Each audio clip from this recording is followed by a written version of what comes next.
Perkenalkan, nama saya Albertus Alwin Berkatalawa. Saya dari Universitas Pamulang, jurusan Akuntansi S1. Dalam kesempatan ini, saya akan membahas suatu materi tentang asuransi sebagai pemenuhan tugas dari mata kuliah Hukum Bisnis dan Regulasi.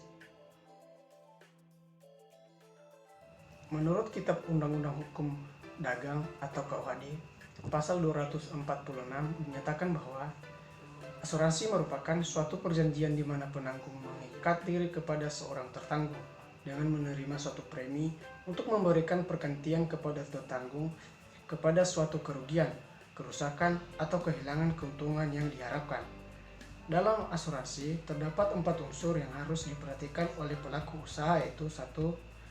Pihak penanggung, 2. Pihak tertanggung, 3. Peristiwa yang tidak tertentu, dan kepentingan yang mungkin mengalami kerugian.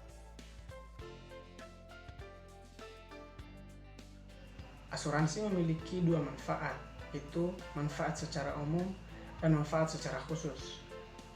Manfaat asuransi secara umum yaitu 1. Memberikan ketenangan, 2. Sebagai investasi dan tabungan, 3. Membantu meminimalkan kerugian, 4. Membantu mengatur keuangan. Sedangkan manfaat asuransi secara khusus yaitu asuransi yang memberikan manfaat berdasarkan jenisnya. Sedangkan jenis-jenis asuransi yang banyak digunakan di Indonesia ini yaitu 1.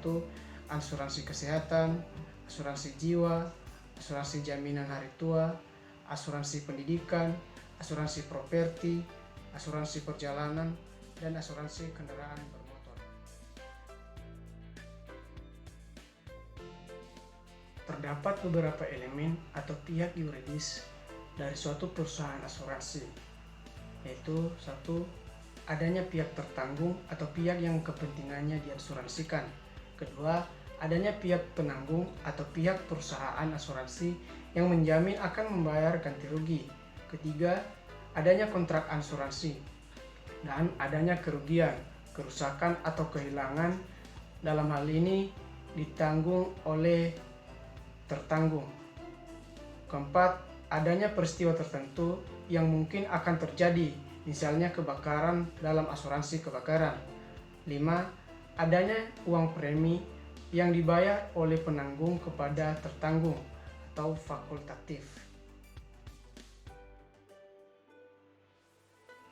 Untuk melindungi setiap hak dan kewajiban nasabah dan pihak perusahaan asuransi, perlu adanya yang namanya polis asuransi, di mana polis asuransi ini adalah kontrak yang bisa dinegosiasi, meskipun dalam kenyataannya banyak perusahaan asuransi tidak berkenan untuk menegosiasi isi polis asuransi dan sudah merupakan perjanjian standar atau baku sehingga tidak akan. Fungsi polis asuransi terbagi menjadi 2 fungsi, yaitu fungsi polis bagi nasabah, pengguna asuransi atau tertanggung, dan fungsi polis bagi perusahaan asuransi atau penanggung. Fungsi polis bagi nasabah yaitu menjadi alat bukti tertulis atas jaminan penggunaan atas berbagai risiko dan pergantian kerugian yang mungkin terjadi pada tertanggung. Kedua, menjadi bukti pembayaran premi pembayaran yang diberikan kepada pihak perusahaan asuransi selaku penanggung. Ketiga, menjadi bukti paling otentik untuk menuntut penanggung jika sewaktu-waktu lalai atau tidak memenuhi jaminan yang menjadi tanggungannya. Sedangkan fungsi polis bagi perusahaan yaitu menjadi alat bukti atau tanda terima premi asuransi yang dibayarkan oleh pihak tertanggung. Kedua, menjadi bukti tertulis atas jaminan yang diberikan kepada tertanggung untuk membayar ganti rugi yang mungkin diderita oleh tertanggung. Ketiga, menjadi bukti paling otentik untuk menolak tuntutan ganti rugi atau klaim yang diajukan oleh tertanggung jika penyebab kerugian tersebut tidak memenuhi syarat polis yang dimiliki.